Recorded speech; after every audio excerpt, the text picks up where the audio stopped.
we go.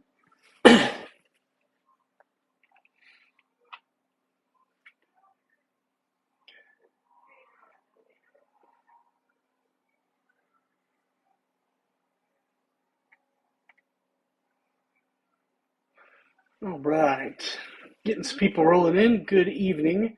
This is the first Book Talk on Book Talk of 2023. So hope everyone had a great holiday season, I suppose. Now I guess that's officially over.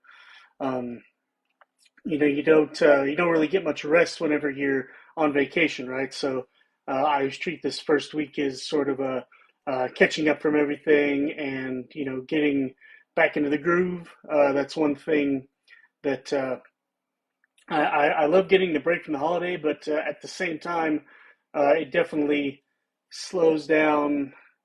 We're going to invite our first guest. Slows down the momentum for the entire year. So this is sort of a transition week, I would imagine.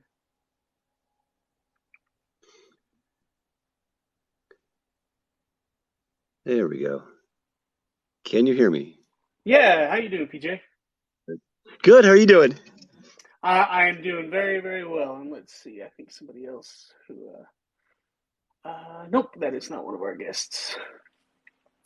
All right, and so for everyone who's joining us, we have our first guest on. That is PJ Freebourn, and for those of you who are big into the audiobook world, he is Paige's husband, or she's PJ's wife. However you want to We're we're slice it we're up. we're not officially married, but we've been partners for Oh, 8 years now. So, but oh, yeah, I so mean it's practically married. I think common law. I think it's just a marriage at this point. gotcha. Oh, you know what? I had the wrong. That was in fact one of uh, one of the guests did try to come on, and I misread who it was. So uh, if you would like to try to get on here again, no, there it is. Okay, so sorry about that. And we should be getting there. We go. There's another one of our guests, Marty Bonnet. How are you doing, All sir? right. I'm great.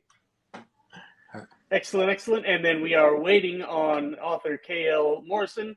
And down in the comments, we have, oh, and I think that's her right there. Hi, Yes. Chris. Allie, All I saw right. DJ there. There we go. Hi, Al. Hi, How are you doing? I'm good. How's everyone? Drinking my nerves Fantastic. away. Yeah. Now I'm jealous. Now I gotta go get a drink. I've got mine. We're good. Nice. Yeah, Okay, no, I will. I'll go. Oh, wait, here. Stay right here. You guys keep talking. Okay. I'll go get my drink. I gotta join. all right, yeah, and mine's caffeine, so that's what I'm using. Mine has And apple in it. there you go, there you go. Got apple. And so while we're waiting for PJ to come back, Marty is getting into doing book art, if I Yeah. have that right. Yes. And then Ms. Morrison has one book out and two more on the way, if I have that right. I have 2 books in a series, in a trilogy out, and I have Okay. this standalone that's connected to a 7-book series that's coming out this year. Oh wow! So you're gonna have a lot of titles out by the end of 2023. It sounds like. Yeah, and this one's also an audiobook. All right, and so PJ, what projects are you working on? We just Paige and I just got done with a dual narration for sorry, a duet narration for Jennifer Saviano. You can see Jennifer Saviano down in in our comments here. Hi, Jen. Allie's saying hi to Jen now too. And so we just finished book 2 of that. The first book was like 35 hours long, and the second book is coming in around 24 hours. We just finished up a recording session of it. We've sent it off to the engineer and the proofer, and they're working on that now. And hopefully we'll have that out to the public by the end of this month. Is that right, Jen? I think it's the end of this month that we're shooting for. Paige is better at the scheduling things. There you go. And then And then Paige is occupying the booth almost 24/7 now because she's working on a project for Brilliance Audio, with a really big author. She's really excited about it. It's one of the biggest projects she's gotten. So she's all stressed and she gets the booth all the time. Outside of that, I'm going on tour. I'm going on a national tour with a theater group based out of Richmond, and so I'll be probably not recording again until around April. So I'm lining that up right now. So you'll be doing stage acting then? Yeah. Like theater. That's excellent. Definitely a lot of the voice actors we get on here either started out wanting to be an actor or still do it. Do you do a lot of stage plays and stuff like that in addition to your narration? Yeah, I would say until this last year, it was probably 50-50. Now it's a really good triple split between acting on stage, directing for stage, and narrating books. It's kind of my main three, and then put a smattering of singing gigs here and there when you can get them. Nice. Having that many revenue streams, or having more revenue streams this year is a goal of mine in 2023. Nice. So I want to start with Marty. What all book art have you done? Is it mostly covers? Do you do illustrations to the inside? What are you doing right now? My art is based mainly off of the fan arts and whatever commissions I get in. I have recently got started 2 fan arts, one commission, PR box art, promo art for Adelaide Forest, Harper L. Woods. We're going to be doing that one come right now, so I can't really do anything on the streams right now for that. But right now I've been doing a lot of just fan arts for all the Sarah J. Maas books that I get seem to be really popular. I would yes, sir. That seems to be the case. That's great.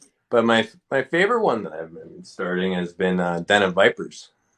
Oh, that's one of my favorites. I'm doing the water bottle scene right now. Really? Yeah. Marty, you and I should talk later. I need art commissions later. So I specialize in spicy art. So where have you been my entire life? Yeah. I'm so excited. You and Rice Crosby. Okay, totally do that. Just give me your face. Side view, front view, quarter view. And I want to get your impression then, Marty. There's a lot of people who have been doing and want to do this artificial intelligence kind of art. What do you think that you and like we all will have our opinion, but in your mind, what do you bring to the table that AI art just absolutely cannot do, cannot even try to imagine doing? You bring a question to the table that I was not ready for. I'm not afraid of AI art, to be honest. If you look at their terms and service, as soon as you use your face for any of the AI art, it belongs to the application itself. So you cannot use their art. That art belongs to the company now. So you cannot use it to sell it. I actually did not know that. No, it is now your face is now copyright. Oh wow, that's a bum deal, man. That goes against everything all artists whenever they sign contracts, even if it's just a terms of service. So good looking out. I'll start telling people that if they want to try that route, that they don't actually own that work, which I suppose makes sense since it's the software that's actually completing the art. So I guess that makes sense. But I'll bet most people don't know that. Oh, we got a heart from someone. Yay, look at that. But another thing about the AI application, if I continue on about it, AI art, if you want to use it, you can use it, but as a tool. It's just another tool. Like the people said the exact same thing about digital art. It's not real art because it's digital. But if you use AI art, you can use it as a referencing tool. You can't get that image out of your head. You can make it on the AI art program, and then paint it out yourself. You got your placements wherever you want them to be. Got something you like, but paint it in your own style. You know, my sister's a painter, and she sort of specializes in like super realistic stuff. So she takes photos of things, and she can combine the photos and get it all done digitally. And then, yeah, I see her working on it from there. So yeah, I could definitely see how it would be useful in that way. Thank you, Kelvin. I can say I've been studying a lot on AI because as a narrator, we're just as much. I think all of what we're talking about, or whether it be drawing, whether it be narrating or writing a book, all of those could be considered encroached upon by AI because now an author can go and just have Google read, and it's a reasonable reading. But the difference that I noted is that, for instance, if you were to go on to ChatGPT, which is a great writing tool. I've used it to write letters that I'm really bad about being professional at, and I don't know how to respond when someone writes me an email. I'm going to ChatGPT, how should I respond? And it responds for me, and that's a really, really wonderful way to do it because I'm afraid of writing. But if you go on there and try to ask it to write you a story, it's going to write you a story the way you describe it. Like you said, you could use it as a tool and describe the scene. That said, it cannot come close to the artistic thought process that goes into it for an author, and I just challenge any author that is curious whether or not they should use an AI drawing to do it, or use an AI narrator to do it. The same amount of lack of understanding of the deeper text is still there. So I would challenge authors to go in and go ahead and type up, ask it to write you a story, and then you'll look at it and you'll go, okay, that doesn't work. That's pretty simplistic. And then you'll go and you'll try to tell it, well, make it like this, and it'll keep doing that. And if you keep doing that for an hour or two, you'll develop a decent story as you keep refining it and make it, put your own art into it. So yes, you could use it as a tool, but you still need the human right now, at least right now, to really put the art into it, to really put the perspective that makes it interesting, because we've heard all these stories before, and it's only that new perspective that you're going to bring to the table. That's the same thing with the artist. The artist is going to be reading your words and bringing it out in a way that's not just a generic way, but understanding it in their personal way and with their personal style, which will bring it something more, to lift it off the page. I highly recommend that you would go to an artist because they'll use that tool better, or they'll be able to draw better. And by the way, Marty, I was watching you draw on your TikTok. Freaking amazing work. It was blowing my mind. Man. You were so good. You were so good. Talk about using tools. I love it. It's brilliant. You were brilliant. So we're getting a lot more people in now, which is great. So I'll go ahead and kind of reintroduce everybody that we and what we're doing. This is Book Talk on BookTalk, where we talk about books and the various different ways we add to them. We have Marty, who does great fan art. We have PJ, who's a narrator, and we have Elle, who is an author, and I'm an author and an editor. And and we have Tanya, who is in the comments down there. She's the executive producer of the show.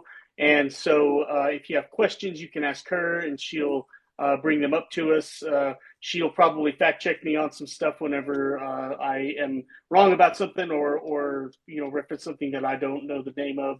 But anyway, she's down there. Say hi. And if you're interested in being on the show, she's the one who sets all that up. So, and follow her because she needs to be able to get to 1,000 so she can come on and do some live monitoring, even if it's off camera. So anyway, all that said, I wanted to ask you, Elle, whenever you have plans to write so much in a year, what sort of process do you have that is going to allow you to reach those goals? Because I am still trying to get back into my process after the holidays and hasn't worked yet on day, 4 now? So I really need to set that up. But how are you going to make sure that you find the time to get all that done? Well, I work at home mom. I have two littles, and my husband also works at home.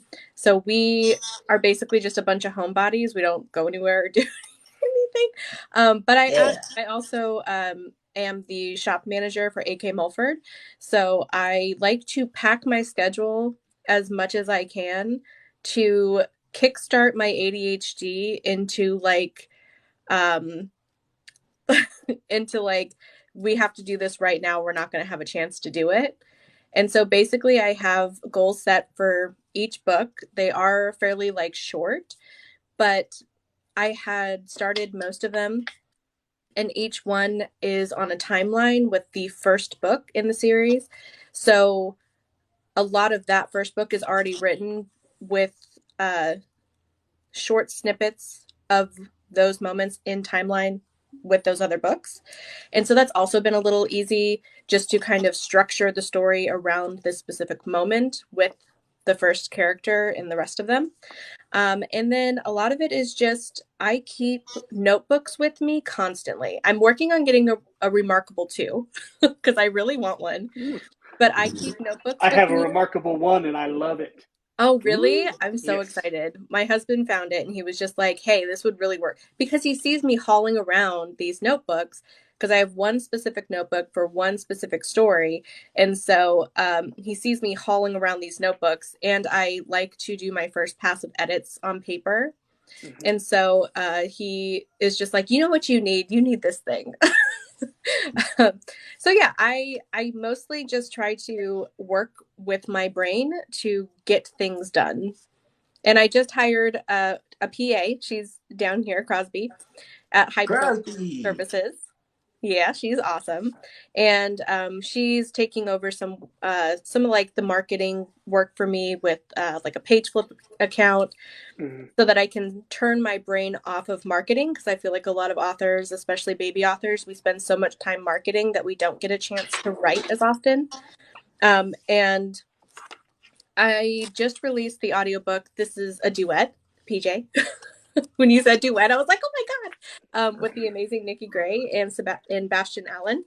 And so that was kind of a lot. I took a little break when I was doing that, and doing the edits and doing the proof for the audiobook helped me get into the right state of mind to write the 7 books afterwards. So just all of that in my brain all the time. And what genre are your books? I write morally gray paranormal romance. Yeah, love the morally gray. That's I write thrillers, and a lot of it is considered noir, because my goal is usually to put my main character in situations where they have to make a really shitty call. There's no good choices, and they just have to do what they think is right. And so that I enjoy doing that to my main characters. So is that I love the whenever noir people part? do that. What's that? Is that the noir part? Yeah. Noir it means dark, literally, as you might know, or black. But basically, for something to be noir, especially in the mystery thriller genre, it just means that there are no heroes. There are no traditional heroes. A lot of anti-heroes. A lot of people who don't do the right thing all the time. But so. It was described to me once, and this is the way I like to think about it, because it makes sense for me. The difference between an anti-hero, which is basically a hero who also does bad things, sometimes, and a villain, is that when you put them into that moment where they can either do what morally correct people, I suppose, would consider the right thing, they end up doing that. They lean that way, whereas a villain, given that choice, will always do the worst possible thing. And so that's what sort of defines them. And it's also a mood, right? Because you think film noir does it, I would say it's a little easier to do it in film noir, because you can use the score, you can use the shoot the lighting and all that stuff. But if you think about like Chinatown, is one of the classic film noirs, even though it's updated. It's that kind of stuff. A lot of times it does feature a PI. Mine feature journalists and true crime writers, because that's what I know. That's what I do. But yeah, so that's what noir means, and I often throw that around and don't think that folks who write in very different genres than mine may not understand what that is. But yeah, rural Texas noir is like, if you want to break it down to the very, like, if you really want to parse it out, that's what people call my books. I did have a question for PJ that kind of comes out of this. Depending on genre, obviously you're going to read things different. But do authors ever tell you, like, hey, it's in this genre, so the tone is X, or the character should sound like Y, or that kind of stuff? Or do most of them just say, read the story and interpret the characters and the situations as you will? I would say, I mean, that's definitely varied from author to author. We've had people that come to either Page or I, and they'll say, here's our book, just read it, and that's just their personality. I think it has a lot to do with the personality and how much control they want over the process. I really appreciate it personally when the author has a real strong perspective and they're able to come in and say, this is noir, this is Texas noir, so I need an accent, and I need it to still have that dark feeling throughout. I need it to have that sense of foreboding. I need to have it so that is an ongoing thing. But when those discussions help design those characters, help design that narrator voice that you're going to do. And yes, you're right, it varies greatly. When you're reading a YA fantasy, that's where your main character is a younger, more enthusiastic person. They're down here, and when you're doing a lower story, when you're down here, and you have to talk about what's going on in this story. It's a different way to look at it. And it's a different way that you have your mindset when you're putting through it. It's not just the voice. So having those inputs from the author just aims you in the right direction. That said, as a narrator, we read so many books that usually we catch that on the first paragraph. We know where you're going for. If the writer's written a well-written story, by paragraph one, and at least page one, you definitely know what genre, the tone, and you have a feeling of the personality of your main character. So for you, Mr. Bohnet, I have sort of the same question. Whenever someone commissions you to do fan art, what direction are you given? Are you just saying, I want fan art of this scene, and you read the scene and try to depict it, or do they give you other notes going in? Are you talking about commissions from clients, or just what my wife gives me, or my spouse? Any and all. It's a lot of creative freedom. It's not a direct scene of like cinematic perspective or the camera angle or anything like that. They give the chapter that they want, or in this case, or in other cases, like when I did Azrael and Eris together, and Azrael had Eris on his knees. That one was creative freedom all around. It's all about like sketch options. I'll create like 6 different options for them to choose from. All different angles, different camera perspectives. And if they choose that one, then that's the one they get. How explicit, that's up to them. If they want full frontal, I'll do that. Sure, why not? So what sort of art did you do before you started getting these commissions? I was doing World of Warcraft art, or any art that my imagination could come up with, but it wasn't that great. My imagination learning to draw wasn't that great, because I learned how to draw from copying DC collectible action cards, Oh, cool. Spider-Man, Batman, back in like early 90s. That's what I learned how to draw, copying. And if you want to learn to draw, go copy a picture. That's how you do it. Gotcha. So no formal training, didn't go to art school, any of that. Okay. No. I learned when YouTube came about. That's where I was like, all right, nice. 2009 when YouTube really kicked off. Oh, I loved it. It was perfect. Excellent. Wait, you don't have formal training? No. How? You're Wait, so wait. good. I'll show you Your my talent. training. 1 second. Here, hold on. Your I got a talent book. right there. I got a Yeah, book that's excellent. from. So good. Hold on. I'm blind without my glasses. Yeah, same. And so I do want, while he's looking for that, I want to thank everyone who's sending us likes and who's sharing this and who's been sending gifts, because that kind of stuff just really puts a smile on our face. So thank you, and I can't keep up with all of y'all who are doing that, but you are very much appreciated for all that stuff. And apparently, Elle has her own hype group in the comments. It sounds like, so that's pretty awesome. I have the most Awesome. supportive friends. I can't even begin to gush about them, or it will just never stop. I just love them all so much. All right, so Marty, go ahead and show us. I learned from these type of books.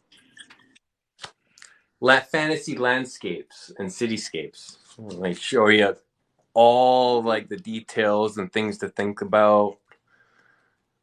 Lighting, moods, everything. That's how I learned buying these books from the library or from the bookstores.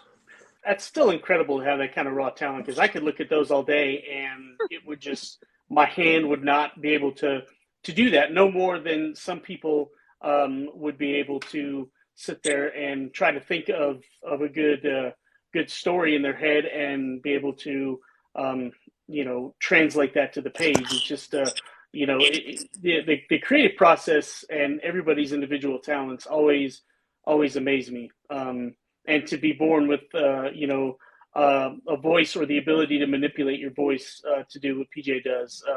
Again, something I can't do. People ask me whenever my first audiobook came out, are you going to do the narration? I'm like, no, and you don't want me to. Why would you, you hear me speaking right now, correct? Like, I hate my own voice. Can we get a sample? What? Of PJ's voice? Yes, you absolutely can, I think. No, of your voice. Your voice. We'd love to hear you read your book. I'm ready. I'm ready to listen to you. You said we didn't want to hear it, but how can we not when you don't go? I'm gonna reserve that for people who subscribe to my whatever the hell it is. I don't know. I'll do this. I'll do that after this. Okay. Some kind of live subscription thing. I actually think you can only do it when you're live. Like, I don't even know how it works. I only activated it because I wanted to test out the features in TikTok Live without actually going live to everyone. Because A, that would be weird for most people, and B, I would give Tanya a heart attack if she saw me go live and I had not told her. So, but I activated the subscription knowing that nobody is subscribed, so I could just get on there and fiddle around and do whatever I wanted to. So that's the only reason it's even. But one thing I have been toying with doing is I do have a novella and a collection of short stories that I give away to my newsletter, people who subscribe to my newsletter, which, I have a URL in my profile and you can navigate your way there. And I'll make a push for that later this month.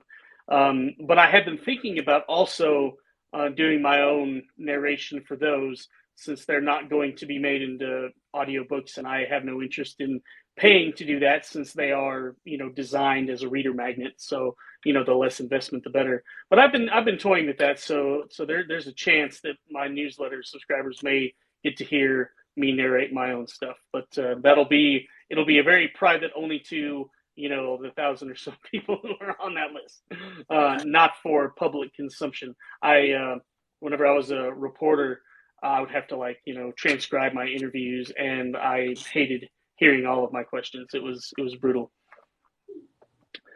So I do want to go back to Elle and ask her where, do you remember the moment when you decided you wanted to write fiction and you wanted it to be published? Even if you hadn't figured out if you wanted to do it yourself or go traditional or whatever, was there a moment, or was there a book you read that really inspired you to go ahead and start that journey? I'm not going to say the book, because a lot of book talkers are getting banned right now. So I won't say the book. But yeah, like a lot of people, I got back into reading kind of right before the pandemic, and then the pandemic hit, and it was just one of those things that a lot of us did. So I read a book and kind of thought to myself, I've always wanted to write. I always wanted to be a writer. I never knew how to go about being published. I never really finished a piece enough to even look into publishing. But I did NaNoWriMo, like many of us do.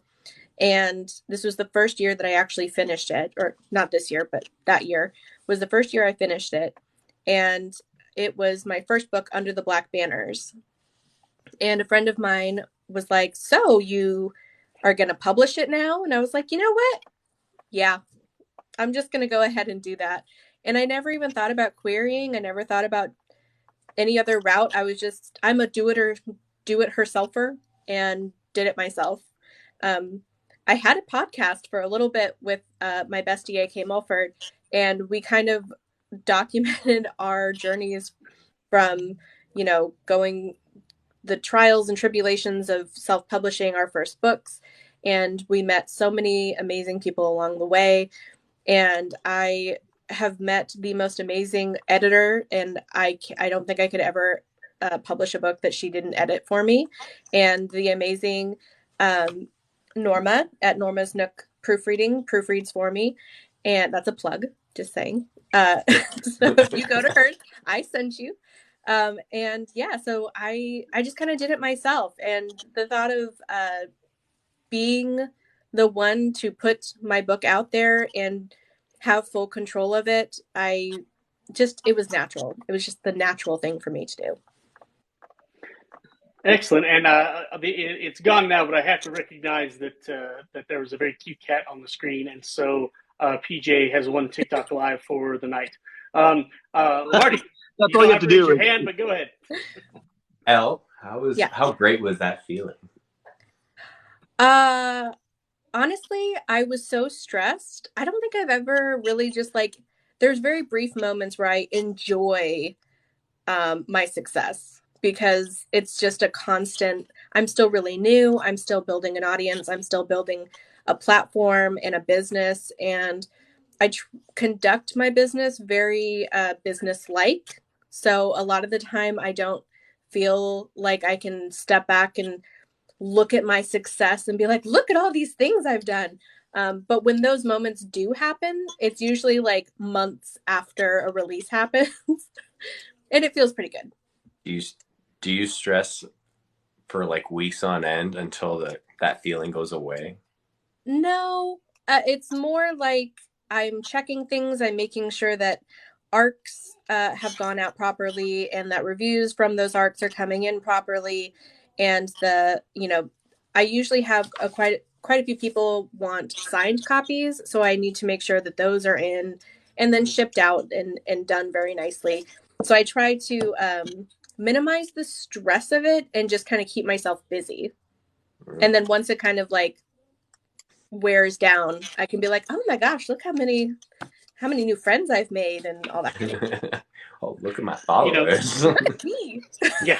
It's that brings up something that I tell a lot of writers, if they are just and I get this way too, if they're just kind of in a slump and they feel like they're just slogging away, is that you have to celebrate all of the little accomplishments, and no matter how small you think they are, if it's getting to another round number on your newsletter following, or your social media following, if it's winning an award, and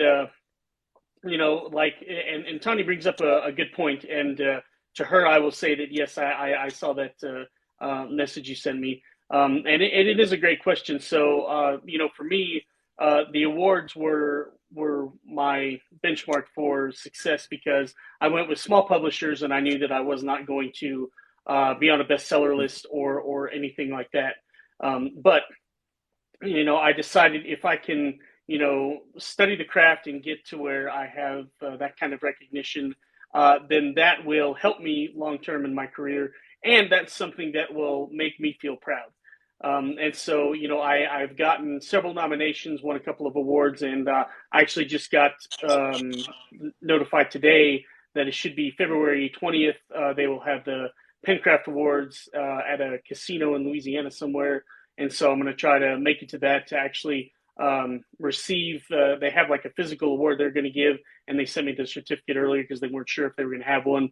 Even it's the pandemic is still large gatherings. You still have to worry about that. But anyway, that's a cool gift. Thank you to whoever sent that. It was Tanya. All right. And so that was how I was going to measure my success. And so I feel like I have accomplished what I wanted with the books that I got published with those small presses. But and you guys jump in no particular order. What sort of things? How do you define success in your field? A successful book launch to me looks like a book that has a beautiful cover, that's well edited, and people actually want to read and talk about. That is success for me. Excellent. PJ? I like. Okay, I have to say before we go on, Marty for me is winning the live of the night, that he's able to talk to who he needs to talk to at any given time. I've been noticing that too. That is thank awesome. you, Marty, for doing that. I never would have thought to do this, but this is brilliant. Yeah. I'm stealing this from now on. Every time you do it, I'm like, that's so cool. I love it. For me, it's the this is gonna seem so silly, but the litmus paper for success for me is when the author gets all giddy when they first hear it. When they're like, oh my God, this is everything I wanted. It brings tears to the eyes. That's everything. It's everything. I don't even care if no one ever buys it. When we're able to bring the author's words to life in a way that they heard it in their heads, it just means so much. It means a lot. Marty, your turn. You get to talk now. You got to look at him when you say it. Marty, it's your turn. Marty. There you go. Thank you. I think success for me is actually when it really comes from my spouse. Oh, nice. I is she did behind do you? like, Hold on. She got me to read the books. She got me to read anything because I had troubles figuring everything out. So when she wants a picture, I'll draw it for her, and whoever asks me to draw anything, if I show her and she says if she's speechless, then that does it for me. Oh. And of course, doing dramatic ships. If I can create drama on Instagram or TikTok and make people argue, that's perfect for me too. I like that. I like that. Gotcha. And so I'm going to give a shout out to C.E. Dunbar. She's been giving all kinds of gifts to all kinds of people, and Tony's been throwing some out there too. So thank you. We are all small creators on here. None of us are millionaires, so we appreciate all of that stuff all of the time. I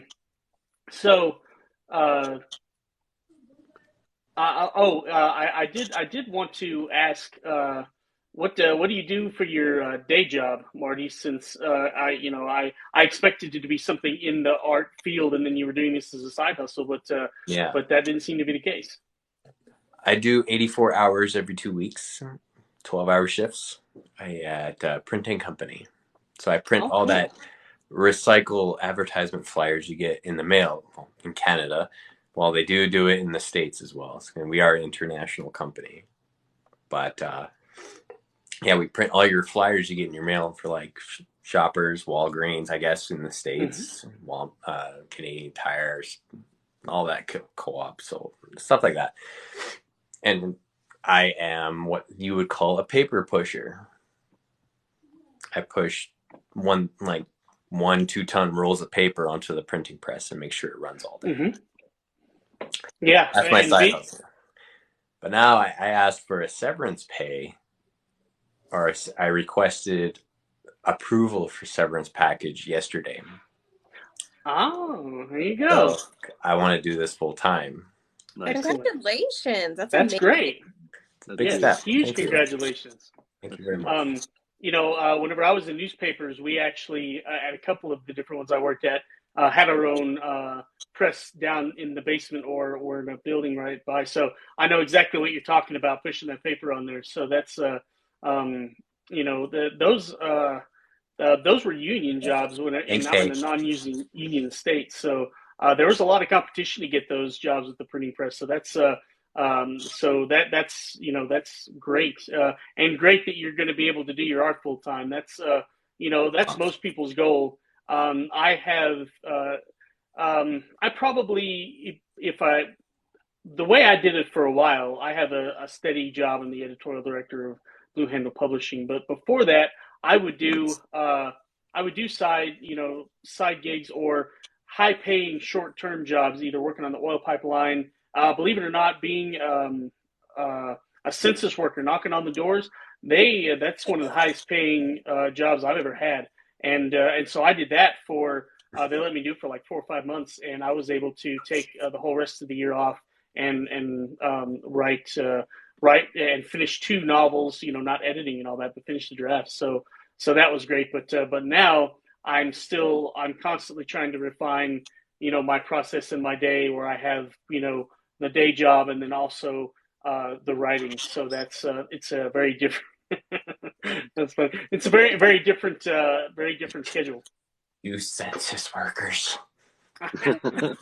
We actually, this has nothing to do with books, but census workers, they get to disobey trespass laws. They do not apply to census workers. We can crawl over gates and do whatever. Yeah, and if we get caught, obviously there is the threat of getting shot. And I had one gun pointed my direction, and I heard gunfire in a house that was back deep in some brush. So like that's a real thing, but can't get arrested for trespassing as long as I'm officially working. And then I actually, because I was able to do it full time, I didn't have any other full time employment, because most people do it as a side hustle in the evenings or in the mornings or whatever. But since I was able to do it all day, every day, they lifted the overtime. Get paid time and a half.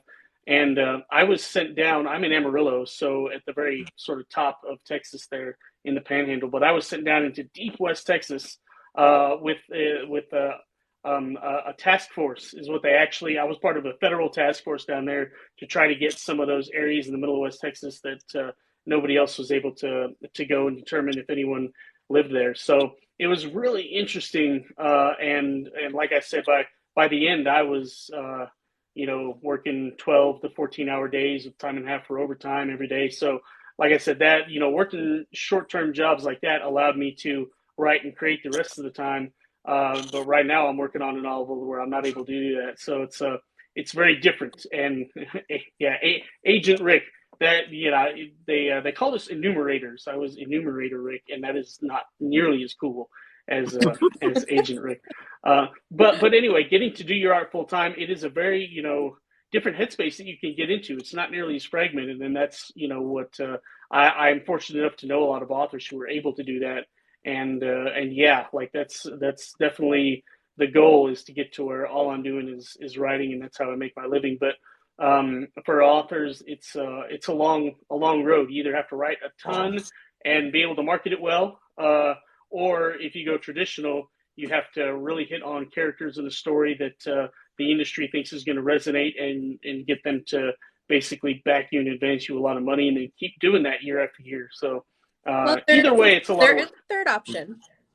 Oh, yeah? The third option is to hybrid. I got a question for you. That's true, yeah. Yeah. And I know a lot of people who actually do that, and that's kind of something that I myself have thought about doing now that I have built a platform. And we all know that TikTok is bringing agents. If anyone's here and wants to talk. But yeah, like I definitely know that hybrid seems to be the most balanced for longevity as writers. A lot of writers do hybrid. And I think a lot of writers now are starting to realize that going full indie or going full publishing house isn't necessarily stable enough. You were talking earlier about diversifying your income, and that's just such a huge, I mean, I think we all think about it all the time. my friend, it came over. We talk about it all the time, but I absolutely love them. We've started a business together to diversify our incomes. And it's just one of those things that we talk about a lot. It's one of those, like, how do you make money doing things that you love, but that don't constantly feel like it could be gone tomorrow. Like you would with an indie publishing, or even, trad publishing is the same way. You could get a raw deal and end up with nothing. We've seen that happen a lot. And for artists of all kinds, that's another reason, sort of related, that you want to have your own author newsletter. Because I get that question a lot. Like, I hear a lot about author newsletters. Should I have one? Like, yes.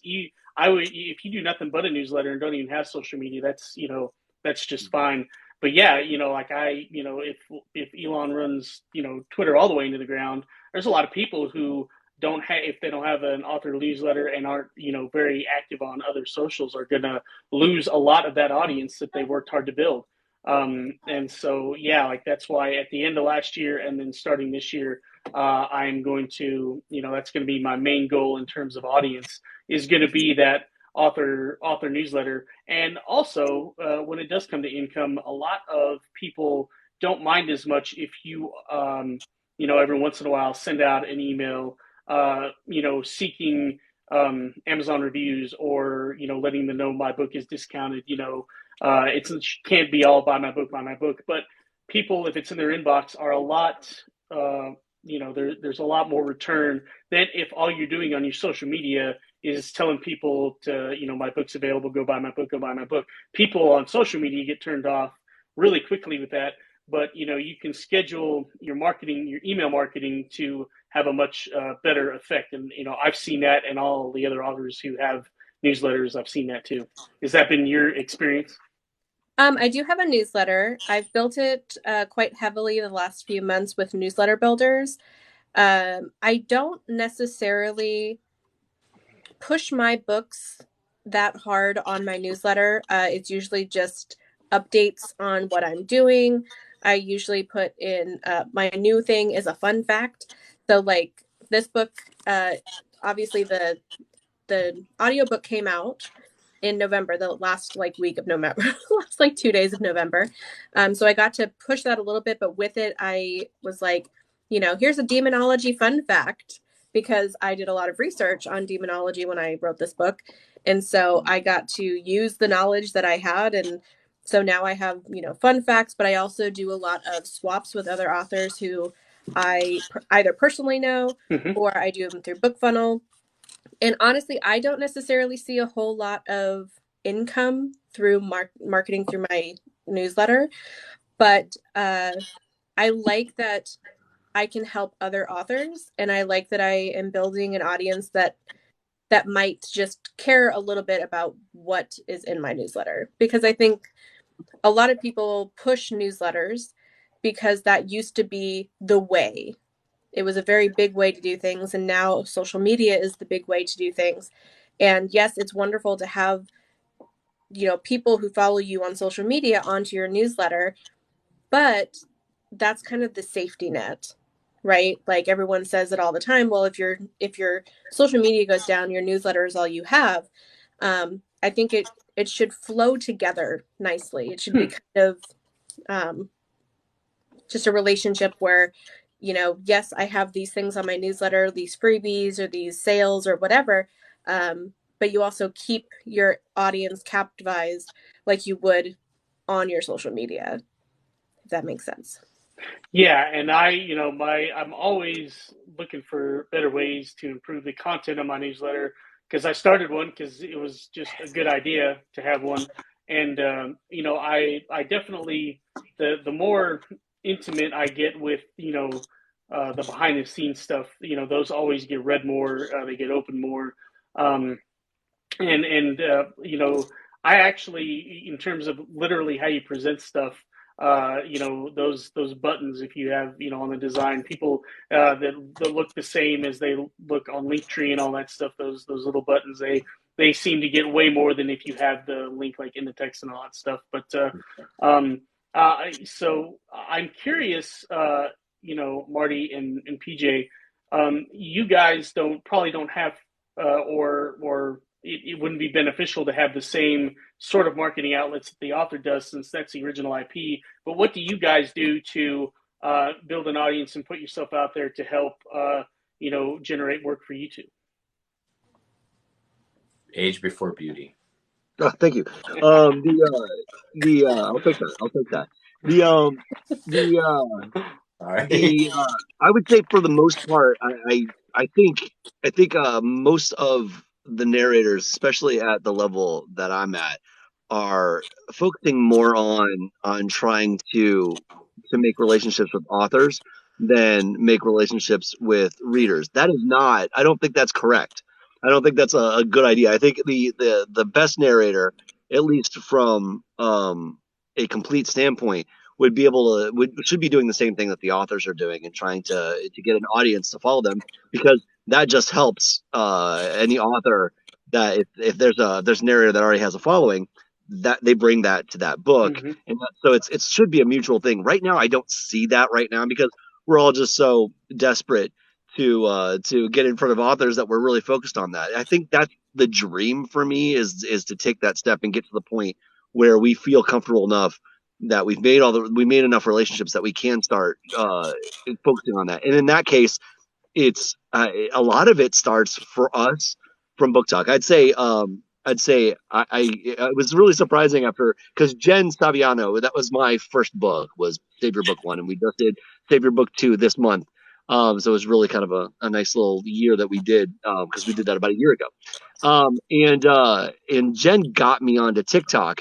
And before that, I didn't have a fan base of readers that want to hear my voice. And it's something that I think I would like to cultivate. But I think the first place that we would do it is through something like BookTalk, where you get people that hear you, listen to your book, and go, "Oh my gosh, I'm going to listen to that again because PJ did it."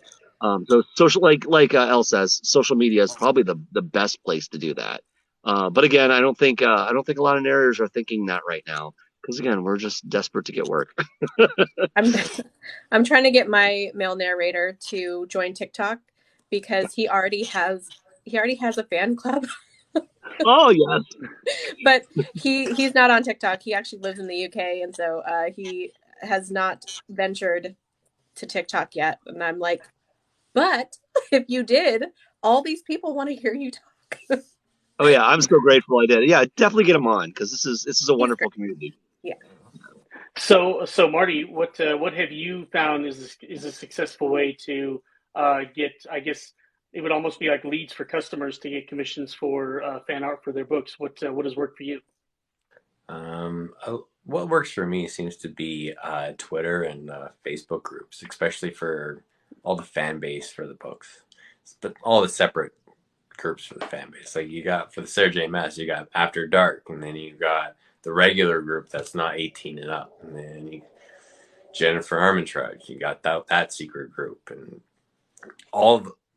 posting those on their groups, you just get so much traffic. I got so much traffic to my Instagram during the beginning of 2022, and it just really kicked off my year. It just boom, just 1 year I had 8,000 followers in one night.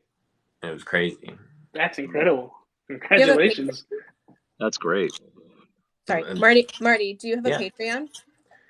Yes, I do. Great. It's $6 a month. Woo! That's awesome. That's great. It's all sketches, all the naughty bits, and all the juicy bits. I love that. And all the dangerous and painful bits too, since we're doing Den of Vipers this month. I'm so excited. I never thought I'd be this uncomfortable painting, but this is what's happening. Had those narrating moments too, where you get to a scene that I was like, "Wow, ooh, this is hard." Do you remember your most awkward line? Yeah, have you ever gotten a warning? I had to warn my narrators.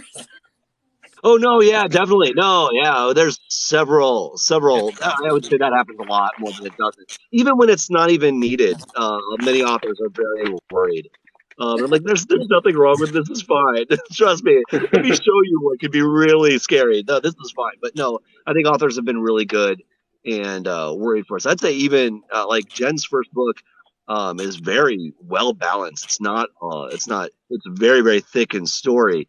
And it has romance in it and it has smut in it, but it's not the focus of it. It's brilliant, deep story that's beautifully written. And she was very worried. She's like, "Well, there's gonna be scenes in here." And I was like, "We're fine. It's fine." So it's really been nice that the authors look out for the narrators for the most part. Let me make her skin crawl. So I've seen this down in the comments a couple of times, but apparently PJ does a voice of the Bug King. It looks like. And What? People have been asking for that. So all right. Well, so let's. So Allie is down there in the comments too. Allie and I did a dual narration of an Insect's Desire, which is a really wonderful little parody book that was written and all the proceeds of that went to help emergency response workers. Check me on that, Allie. I don't want to say that right. Is it emergency response or is it just firefighters? But so it's really tongue in cheek. The whole book is very, very parody on what a romance responder rescue. Thank you. It's parody on a romance and the monster style romance. In this case, insect and female, and it goes all the way with the parody. It's really, really funny. And this main character that I was voicing is the king of all insects. So he's just pompous beyond belief, and that's the romantic side of it. And it's funny because now that I'm redoing it, I want them to rewrite it. So this is our clicker. This is basically, it has a little paw on it. This is a cat clicker, really. It's really for training animal. But the point, we used it for when we're doing a duet narration, I can click it in. So I'll do my lines, and then she has to do an insert. So I'll click so she knows where to put it, and she'll see that line in the waveform. But Allie, I think the next time we do it, the voice of the Insect King should just be. I think that's a much better voice. But no, I can if you guys really want me to, I'll have to go grab and make sure it's still on my tablet. I can try to do it again, but it's been a while since I've done it. You've had plenty of people in the comments demand Bug. Yeah, they really are cheering for the Bug King of all of them. People were worried that they missed hearing it. I mean, so if you want to go get that, we'll hold down the fort. Yeah, okay, I'll go grab that. You guys keep talking. I'll go find it. So Al, I had a question for you. What, there are a lot of formats that you can, publish in through Ingram Spark and Amazon, and there's KU paperback, hardcover. Yeah. Where do you find most of your income coming from in terms of format? And it always varies author to author when I ask, but what is it for you that really is, the staple that is a constant paycheck for you? Well, it's definitely not paperback. But I think I just published my audiobook, and that was a super fun. It's a duet narration. We did a lot of clickers too, which is hilarious. But he brought his clicker.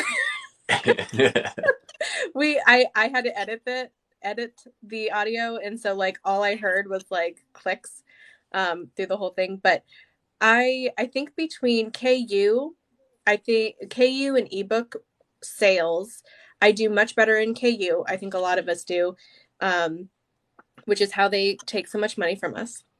And then, but I think my audiobook is actually going to make me more money in the sense of like release wise. I think I've already made more money during my audiobook release than I did the initial release of Blood on My Name. Okay. So, which is great because I absolutely loved the experience of helping create the audiobook with Nikki Gray, who might pop in here. We never know. If we say her name enough, she might pop in. Nikki Gray. She's amazing. So a mutual friend can share the live to her. Maybe that'll work. Yes.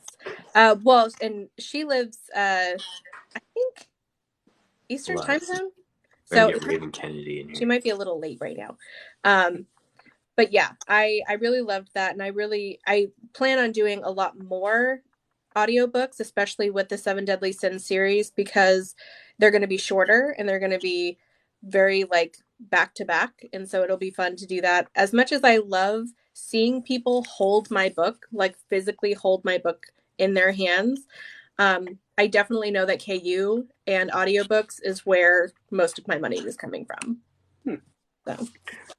You know, it was interesting, and I haven't released the title since 2021, which is it's crazy that I'm gonna, you know, this late gonna be going to an award ceremony, and there's still one. I think it's the Indie Gen Next Awards that still, you know, are yet to announce. But I'm really glad because that gives me a chance to talk about my books, even though they are getting a little long in the tooth, especially my debut. But you know, I had different experiences with where most people bought their books with each one. With my debut deep background, it was definitely straight ebook. And every once in a while, my KU views would kind of get up there, but you know, it was mostly the straight ebook. And we did a book club with a free downloads, and it got like 25,000 downloads. Nice. And so after that, for like a whole nother year, you know, just the ebook downloads were crazy.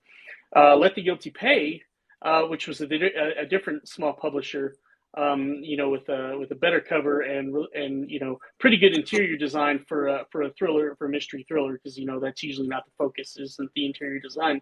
But that was a really good paperback product, and that's what they pushed. And so with the release, that definitely was the bigger seller.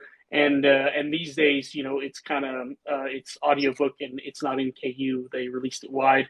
And then for Divided States, I don't have the, you know, I have about a month before I get my pay stub, you know, where they show me, where they break it down. And I have a feeling it's going to be overwhelmingly KU because it is the last one I published, and KU's getting bigger.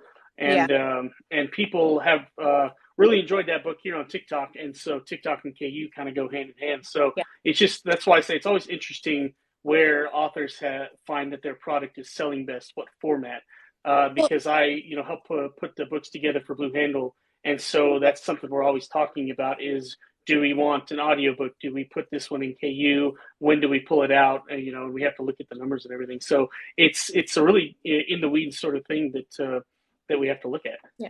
Well, I think it also has to do with genre. I think a lot of paranormal romance is very digestible through ebook, and a lot of people don't want to carry around 2 bare-chested dudes.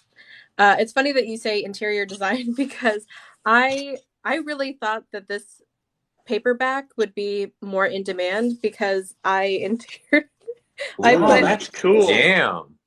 I made it through Canva. I'm not gonna lie, I did not draw any part of this, but I put it together and I was like, oh, people are gonna love the interior of this. And I very rarely sell paperbacks, and that's the only place you can like see this pretty background. So interesting. All right, so PJ's back, and I'm assuming his voice is thoroughly warmed up. No, okay, I was definitely not. I couldn't find the book. No, we're so ready. No. It was definitely no. I'm a bad narrator on this one. I did not record the voice where I can hear it. Usually when we'll make a reference when we create these voices so we can come back to them later. I did not. I just read this through. I don't have that reference, but I wasn't looking for that. I was looking for the actual book that itself that I could read, and I can't find it. So Allie, if you're still on, can you resend me the link to the book? Because I can't find it, because usually I clean up my tablet after it's gone into final production. Because I have so many books. Put it in the comments for you, so just read it. Yeah. Well, you know, or I'll bet if you just like talk to us, make up lines as you would in that voice, I'll bet people would. That's fair. I could do that. Yeah. Yeah, exactly, Allie. That's right. So before you do that. I did want to ask Marty, and I apologize for my ignorance, but when you say you're creating fan art, let Nikki in. Tanya, I don't know what you mean by that, unfortunately, unless you're talking about my sister, and I don't think she wants to be on camera. But Nikki's my narrator. She's here. Oh. Hi, Nikki, I love you. Oh, okay.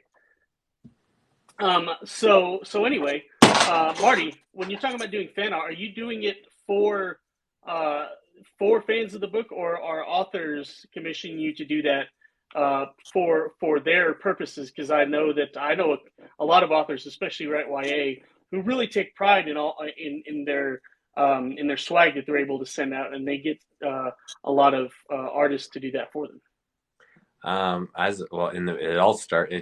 Starting and continuing up until last month, that it was just for the fans, and anything that would help bring in extra income on the Patreon. But spicy is my thing, so for the fans, whatever the fans really wanted. But then last month I started drawing. Raven Kennedy asked me for a couple prints for her book, for her Plated Prisoner series. And then Adelaide Forest, Harper L. Woods, commissioned me for one of her book 3 releases for What Lies Beyond the Veil for February. So that's been working. So that was my first author commission. I was really, really over the moon about that. And now I got Hillary Raymer, that just asked me for a commission to finish her commission for her book, because the last artist canceled out on her, sadly. Mm-hmm. And it's an artist that I really, really love watching draw. And so here's hoping to keep the bar high. There you go. People are asking how far out you're booked. Before we get into that. How far am I booked? Before we get into that, don't answer just yet. Because you're adding me to your list. Okay. You're adding me to your list now for 7 spicy things. So after my 7 spicy things, how far out are you? Don't answer anything. Well, Elle's throwing her weight around. All right. Well, I have one right here. Usually I finish 2 paintings a month because of my job. Usually. Fine. And I got 3 kids, so. I got you. But hopefully after next week I'll be doing this full time. So I each painting pushes at about 13 to 15 hours. Mm-hmm. Usually. About that. I could get done, like, if I really push 3 to 5 paintings a month. So I could do that. I would love for you to put just real quick, just a little thing, because I'm planning on doing spicy art in my PR box at the end of the year, but I would really, really love to have it throughout the year. But I'm not the 7 books aren't coming out until spring, so we would have plenty of time to chit chat. And now you can talk to people down there. That's fine. Okay, well, I'm just gonna jot this down.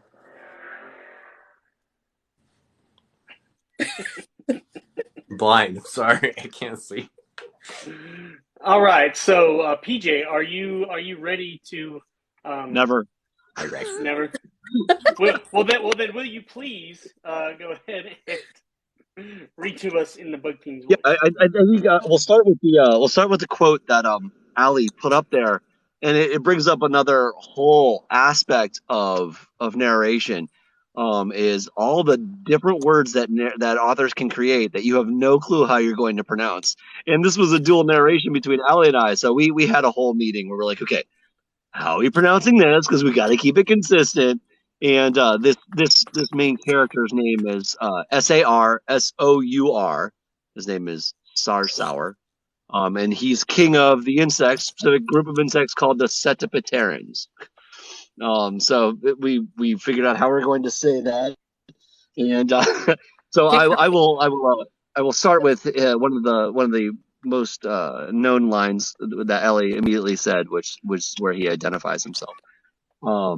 Hopefully I can get into this because it's been a while since I've done that. We'll find out if it works, because it's really not that incredible. It's just a pompous sound. Hello, girl. I am Sarsour, king of the Setipiteran, and you are the most beautiful woman I have ever seen. So that's pretty much it. It's not really exciting. It's just he's overly confident about everything. And he talks like this all the time because I he love knows that it. everything that he's saying is perfect. He's just so very, good. very sure of himself because he's the king of the Secretariat. And so he just has a pompous attitude at all times, Sounds and like it Bill gets very Shatner's Captain raunchy. Kirk. There's a little bit of that's definitely where it came from. It's definitely coming from Will Shatner. I love that. I love that pausing, the breaks that Will Shatner uses, and yeah, that's definitely where it's coming from. All right, and we're gonna get Nikki Gray is coming on board with us. So that's Hi. Sorry, I was not prepared. I was in This like was an my urgent fault. meeting that was like a last second. My kids' dinner, and everyone was like, "Are you making dinner?" I was like, "Oh my gosh!" And then I got the message, and I was like, "Oh, was I supposed to be there? Oh my god!" No, Sorry, Nikki totally and I do spaced. have a podcast episode coming up. No, I just said if we said your name enough, maybe you'd pop in. Oh, And then everyone went and It said, happened. "Okay, let's go get Nikki." yeah, you have been summoned sorry. by the live community. I'm sorry. Yes, my schedule has changed a little bit. I've been a night owl, so usually I'm recording at this time. So I'm usually like right at my phone, and I've switched to trying to do mornings. So now I'm like, I'm going to bed in like an hour. So yeah, my schedule is all flippy floppy weird right now. So Well, yes. huge thanks to Tanya for finding you and inviting you on. So what podcast do you and Elle do, and what's it about? Oh, we're actually going Not to me. be on a podcast with Allie Dane. Oh, I'm so sorry. No, but Nikki narrated. She was part of the duet narration for Blood on My Name. There we go. And she did a phenomenal job. And she's going to be my narrator for the 7 Deadly Sins series as well. Allie Dane. Yeah, she locks you in, Marty. She locks you in tight. I really do. If I find someone that I really enjoy their company and being around, then it's like, okay, you're mine now. I'm so sorry. I lock people in pretty hard. It's worth it. She's amazing, and she's very sweet and kind and supportive and encouraging. So it's good. It's a good thing. It's not a crazy person thing. Just a little bit, but yes. I do want to mention that if for those of you who in the comments who were interested in getting Marty to do fan art for you, follow him and get with him because since he's putting in his papers at his day job, he's probably going to get really, really booked up. So you should subscribe to the Patreon. Yes. And say yes. Subscribe to the Patreon. So Nikki, it must be really nice to get what's essentially a 7-book deal as an author. If I had someone who was going to guarantee me that much work, I would be over the moon. So congratulations on that. Thank you. Yes, I was like, "Are you sure you like me that much?" It was, and she locked me in before my name got around on here, and I was like, "Oh no, she's gonna come first." I mean, we don't have any dates on any of them yet, but she locked me in pretty early on, and I'm thankful for it. 1, because I know I'm gonna have work, and 2, because she's great to work with. So I'm always gonna be happy to do one with her. And PJ, do you have a lot of authors who they're going to be your first call whenever they want to do a narrator? Like, is that kind of how that relationship building works that you were talking about earlier? Yeah, we both Paige and I have been very fortunate to make some really wonderful relationships with authors. They will go to us first because they now it's almost gotten to the point. I think some authors are like, I'm writing and I hear PJ's voice, and that's really it's an honor. It's really an honor. Love that. I did, by the way, I did finally find the book. I was searching so I would love if you give me a chance. I'd love to read a section of it because it's utterly ridiculous and it really will help understand the concept of it. It's really beautiful. So whenever you get a chance, I'll actually go for it, man. Go for it. All right. Here, well, go for it. Just for luck. By the way, Paige, come here, say hi, Paige.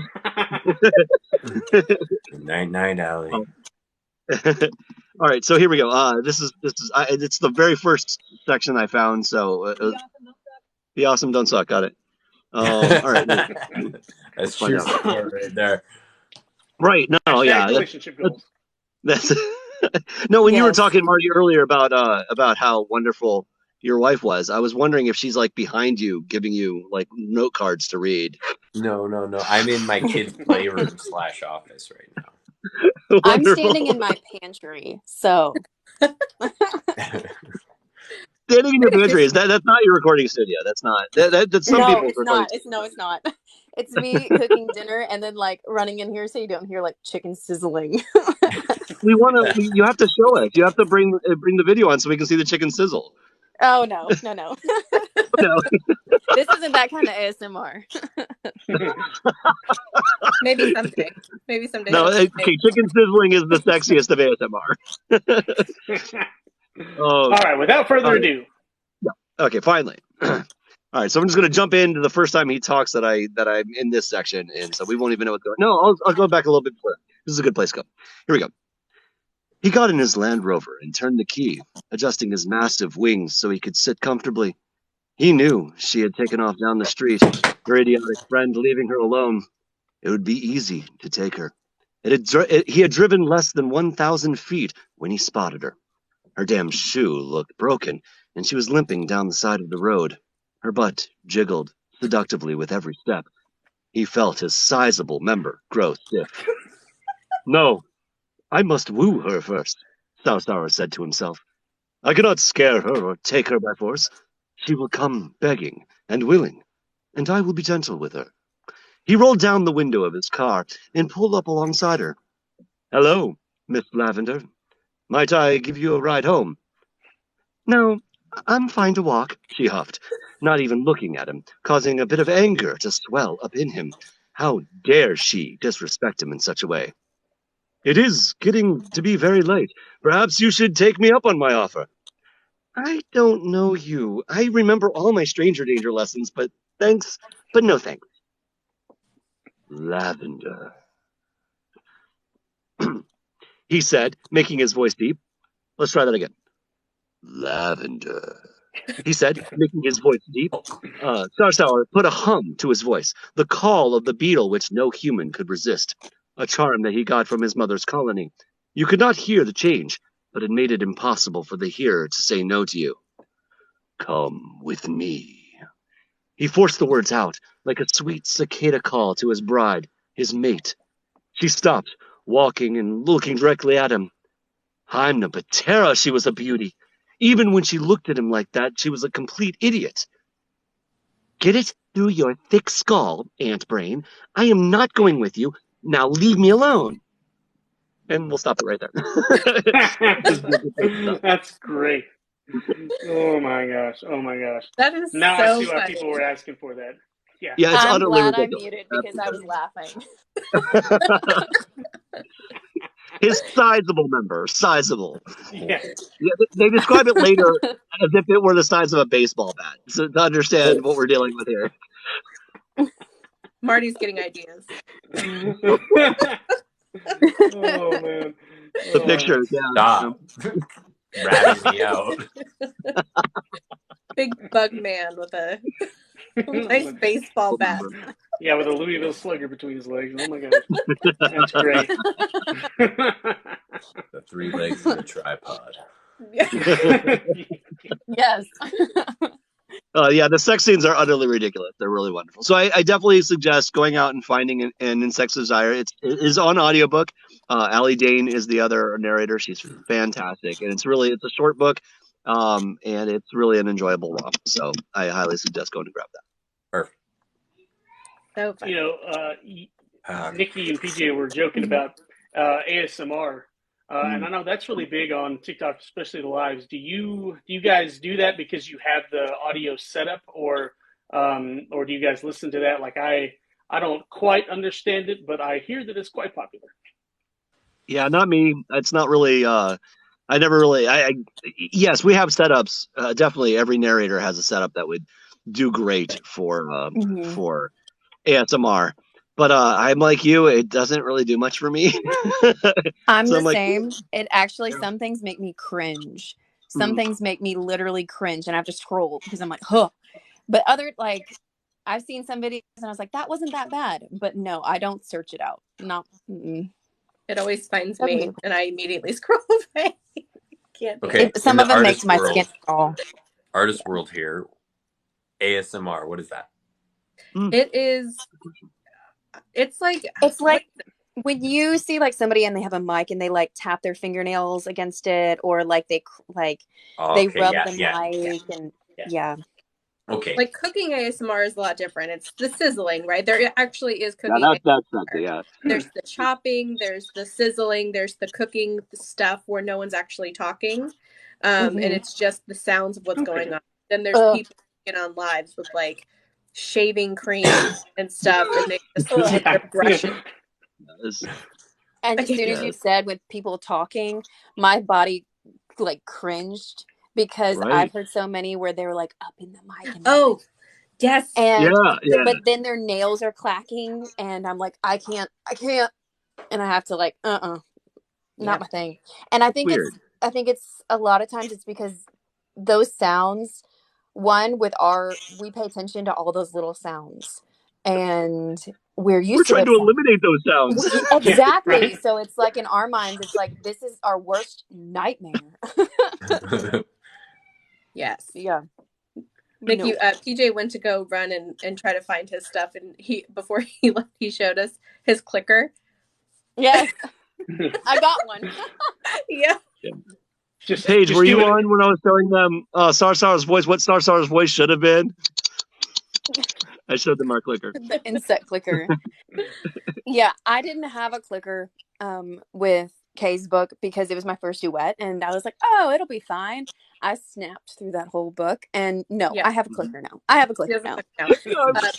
Bastion did have a clicker. He already knew. I'd given him that tidbit because we had actually done Nikki's recordings first, and so when it came time for him to do his parts, I was like, hey, you should get a clicker.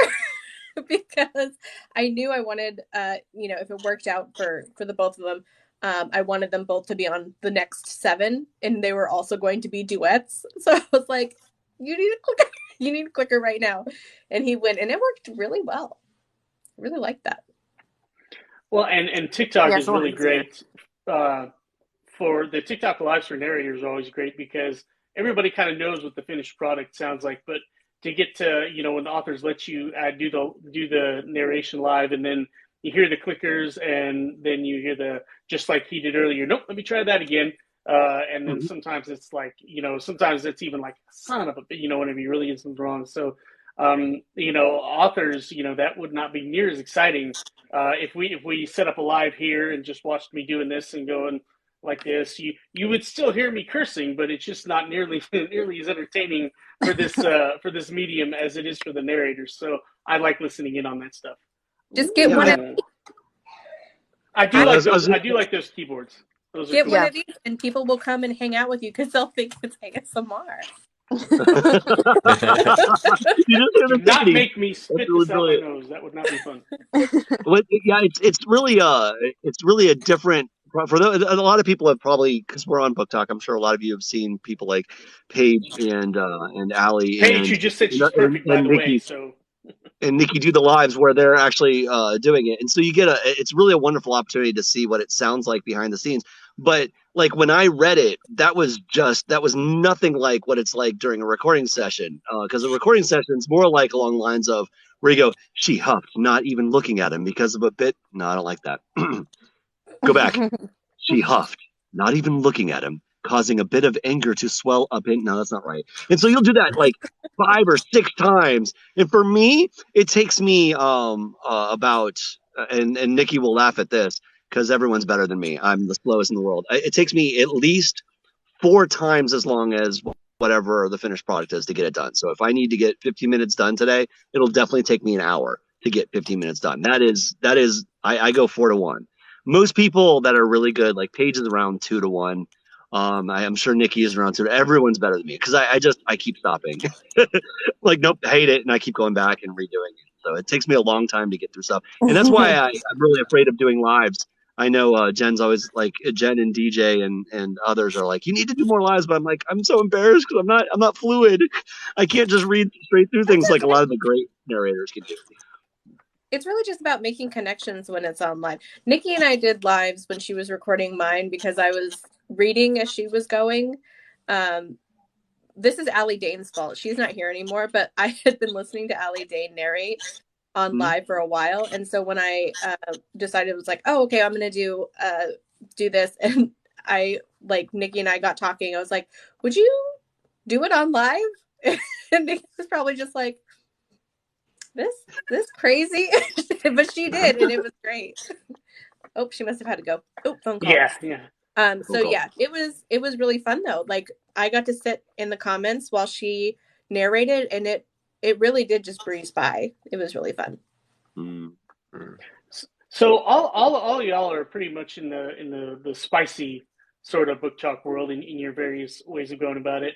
Was that something, for each of you? Did you seek that out, or did as you were creating that just happened to be where you ended up? Like, take me through how you got to this sort of genre that you're in. Marty? Oh, yeah, go for it, Marty. Yeah, Marty hasn't spoken in like 15 minutes. I was happy to listen, honestly. Well, I guess I just I flowed into it. It was just first character I painted was Azrael in his full glory with Truth Teller. That's on the Instagram, and that one really blew up. So naturally, what do? Well, you draw Cassian, and then you draw Reese, and then you draw Lucian, and it just took off after that. It was like a couples. Like, people wanted couples, all the ships, and I love going towards realism. So what's more perfect than realism? You have mom bellies. You have stretch marks. You have all those things that you have on the body that you don't see regular artists paint. So that's what I try and incorporate in my paintings, the realism behind the characters. Marty, I'm falling for you so hard right now. Yeah, I am too. So like it sounds like, in the beginning the Instagram algorithm kind of told you where your niche was going to be, and if you lean into that, then that's how you end up there. I do like that you do all of those little details, the realism details, because that's definitely a way for you to separate yourself from all the other people who do that kind of fan art. Because it seems like all of that is not something that you may think about as you're drawing people or painting people, but then also something that I think readers would be like, oh, that's right, she did have that baby however long ago, or whatever it is you're depicting, because that's not something I see on a lot of fan art, most of which is in sort of the YA and paranormal and fantasy sort of genres. So that all of that is just really, really great, to hear and to see. PJ, how did you end up doing all the spicy narrations and the satire of spicy narrations? So how it really happened for me is I told you my first book was Savior, book 1 by Jennifer Saviano. Paige was going online and she was auditioning, through ACX. I know a lot of you authors know how ACX works, but it's a place where authors can find the narrators they're looking for. So a lot of people audition for them on ACX. And Jennifer auditioned her. She liked Paige a lot. And she's like, I just need to find a guy. Do you happen to know someone? And Paige went, I may know someone. And so she got me to audition for Jennifer, and she fell in love with it. And so we learned during that project what this genre of romance was about, and specifically through the eyes of Jennifer. And she has a really brilliant artistic view of how to make an audiobook really work really well. And so we learned a lot during that period of time. And then so when she brought us on TikTok, obviously, or BookTok rather, BookTok is a really wonderful world for romance. And so it's a really easy place to make those connections. We've definitely branched out from from uh from romance to others, but there's a lot of romance being written, and there's a lot of talk about romance on BookTok, and so we stayed in that world a lot because there's a lot of it to do. And so, but yeah, it's been just about kind of falling into it in that respect. That it was the first job that we had, and we were staying with it. We're going to keep going.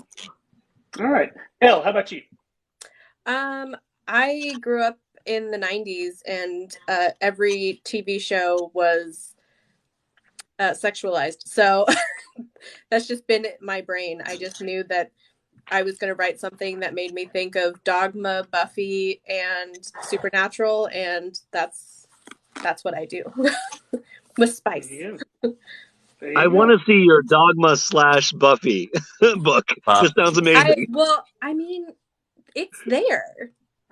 This is Dogma based. I actually watched the movie after I finished like all the edits and stuff. Like launch weekend, I was like, I haven't watched Dogma in so long. I'm gonna just watch it real quick. And I was like, oh, that really influenced my life. It's like my childhood, Dogma and Buffy. That's brilliant. I'm all Buffy, in. That's all I am over here. So yeah.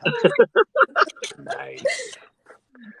So Nikki, I guess I never really asked you what it is, that you narrate for the most part. Is it the romance and the spicy romance, or are you in a different genre? Yes. So it is mostly spicy romance, but I'm doing a YA next, and the first book, it doesn't have like any spice really, but she's going to make it a little bit spicier in the next one. But if I love the book or I love the concept, then I'm open to it usually. But so far it's been romance. Because do you hear her beautiful voice? Yeah. How could you not listen to Nikki and be like, oh yeah, we're going to put her in a children's book? Oh, yeah. Oh, my children get that all the time when I read to them. But yeah, we will see if anything else comes up. I've always been a fantasy reader, so I'm always open to fantasy books, and romance fantasy is definitely always been a go-to for me. So I'm always happy to get those too. And I am definitely the odd man out. I write mysteries and thrillers for two big reasons. One, growing up, I read a lot of what my mother had around, and she read the really big commercially successful authors, Grisham, King, Patterson, those kind of guys. Mm-hmm. So that influenced what I read whenever I was younger. And then I went into journalism, and you almost always make your way to doing either the crime or the cops beat. And so whenever I had done that for a little while, and I wanted to get serious about writing fiction again, when I finally, because I'd always been interested in doing it, but when I really finally decided to commit, those were the story ideas that filled my head, were the stuff I'd really reported on, but the stuff we could only guess how something happened, and especially with the big crimes where the guys are on death row and all that stuff. So that was just what was all in my head at the time. So between what I've read since I was a kid and what I had been doing, it was just the easiest transition to make to reporting on crime and reading crime fiction to producing crime fiction. And so I read a couple of books that really got me to say, I want to be able to do to other people what that book did to me, to make them feel how I just felt reading these thrillers. And so I just, started doing that. And, that's just where my author voice developed. I definitely need to read more outside my genre. And I've been reading more of the stuff that you guys write and narrate and depict in your art. And that's BookTalk. I mean, if you're on this app and you're active on it, you are going to see a lot of stories that that interest you on a concept level, and there just happens to be spice because that's the real world. In a lot of ways, it's a more realistic way to tell a story than my genres, where it's almost absolutely fade to black, with very few exceptions, and it's usually the women writing the sex scenes because they are able to do it in a way that is realistic for them, because it's not hard to imagine what the guy is thinking and going through during those scenes. So I actually, when guys try to write sex scenes in my genre and in other genres, there used to be entire Twitter accounts created to bad sex scenes written by men, and just they make me laugh all the time. So the sex scenes I enjoy reading are the ones that are written by the women. So, but yeah, I definitely am generally fade to black and then talk about it after. Yeah. Mm-hmm. Well, there is a TikTok person on that she actually finds the really bad sex scenes in books. Nice. And she shares little bits of them. Oh, they're so cringy. So bad. They're so awful. They're so bad. They're always about the chest. It's always parts. Yeah. I don't know. I don't understand parts. But they're going in different directions, and they're like amorphous they say somehow. A lot. Somehow they just say a lot in men's writing. They're very vocal. Because mine never say anything, so I don't know. True. What is that TikTok handle so we can all follow and laugh? Oh, I don't even know. I'd have to find it. If I find it, I'll send it to you. Yeah. I hate it when the authors get lazy near the end of the book, and you can tell they get lazy and that they just want to get it finished. And Den of Vipers, for example. Mm-hmm. Ass gets the word used at least 30 times in 2 pages. So listen, there are only so many words. I will defend this. As long as you don't use certain words, and that's why I loved whenever the Bug King said what certain words, Nikki? It wasn't. Go on, Nikki. What certain words? Tell us. No, I have heard. We had conversations before about some terrible words, and I did not come up with one that Alistair Marie, who was just in here, she shared one. I was like, I didn't come, and she tagged me in it. And I said, I didn't come up with that word. I didn't do that. It wasn't me. I promise. You can blame me. So yeah, I was like, God. But listen, there can only be so many words to be used that aren't cringy for body art. It was cringy, and we try so hard. I promise. Oh, yeah. Do you know how many books I have just in general for writing that are just ways to say certain body parts in a certain way? I have 3 books off the top of my head that I have in just with my writing stuff. That's just ways to say these words in a different way. Velvet Wrap Steel is not one of them. I've not seen Velvet Wrap Steel. Wow. I've not seen that one in there. That was new for me. That's a good one. That's a good one. No, I'm actually really impressed with the romance authors. They have a really huge task of coming up with beautiful ways to say the same body part, because you got to keep referring back to it, because there's not a lot of body parts involved in this. You got to keep talking about it. It's been very impressive to see all the different ways you can say that word. Yes. Oh, 100%. Quick question. How did you get into narrating, both of y'all? That's a good question. Go for it, Nikki. How'd you get into narrating? Honestly, it was on here. It was about 2021, and it was like early 2021. And I saw a video, and I can't remember if I think it might have been Natalie Naudis. And I was like, what? People do this at home? And so then I went on a just deep dived, and I hyperfixated because my ADHD was like, yes, please. And of course, I learned everything I had to know. But then I put it off, and I was like, no, I don't need to do that. And a year later, I was like, yep, let's just do it.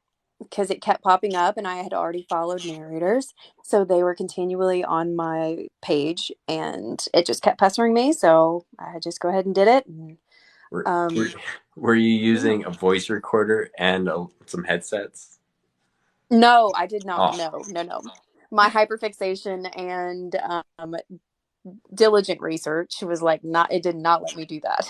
I mean, I was in my closet for a while. I was in my closet, but I've since upgraded pretty much everything. So you can totally tell since I'm standing in my pantry at the moment. Well, and I'm so but no. you did. Yes, me too. But it's been fun, and my husband has been supportive through the whole thing, and he's like, "You need this? Oh, you need this?" I needed a new headphones, and I was putting it off, and he was like, "Oh, I already bought it for you. It's on the way." Like, he built her an entire studio. He did. He built me an entire booth and did like the research and everything and how to soundproof it and everything I need. And he did it all for me. my construction daddy. Well, I told him, I said, if we ever move, then he was like, well, I'll build you another one. We'll do it better. And I was like, no, if we ever move, I'm just going to buy one because I don't want you to stress about it. And then we can move it. And he's like, oh, that's true. So, that is so beautiful. I want everyone to know. He is now who you are. That's beautiful. That's really sweet. Yeah. I want everyone to know that I've invited Paige to join us to tell, so she and PJ can share their story. But so far, she has not accepted. So But, I'll just go grab her and pull her in. Hold on. Yeah, he could just go yank her. Get her. That's true. Yeah. He pulled him into narration so he can pull her into the booth to talk about there it. she is. Oh, just come back. Paige, Here, he's go coming away to find now. you. Now he's here. Jesus. Oh God. God. Okay. I'm on cat duty. We're putting the cats to bed. So.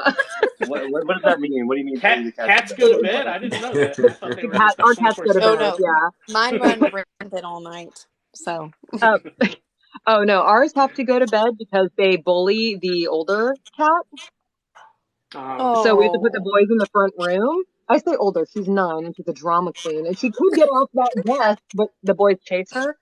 So she actually got she was like over cleaning herself and was bleeding and wasn't using the litter box. So like things were like it was not good. So she was super stressed. So now we put them here in this room, which is a complete disaster. But we play Snake before bed.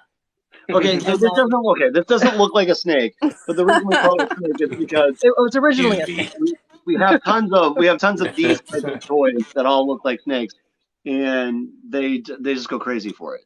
Their favorite. Well, the blind one, I say he's mostly blind. He can't see very well, but he can see movement, and he can only see down on the ground. So the thing that slithers on the ground past his eyes, he can catch that and he can follow it. So it had to be something that drags on the ground. And so that's our toy. All toys that they love is toys that drag on the ground like a snake.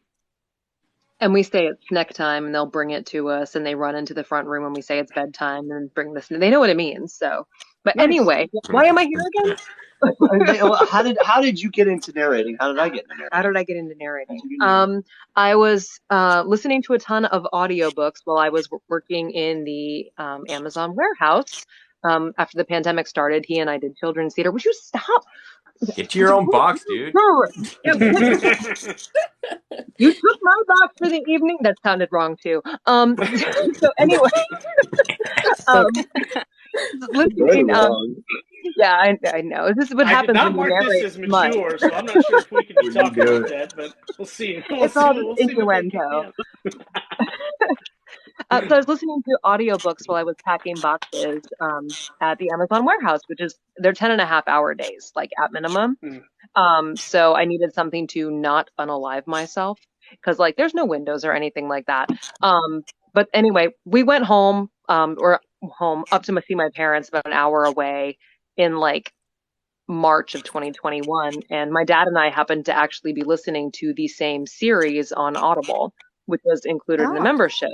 And it was the Helldivers series narrated by R.C. Bray.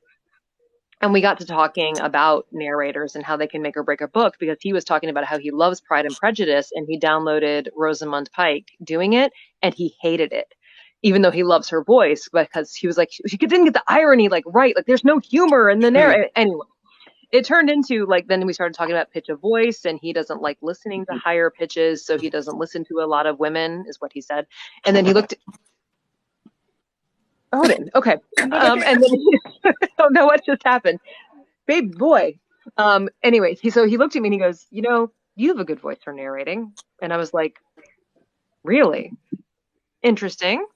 I like to read. I was voted best reader in kindergarten. And I just started doing like research and like Capricorn brain and like Nikki said, hyperfixation. I started like listening to Mike Lenz, who's also here on TikTok. It's Mike Lenz VO, I believe. I started listening to his podcast. He was interviewing VO people.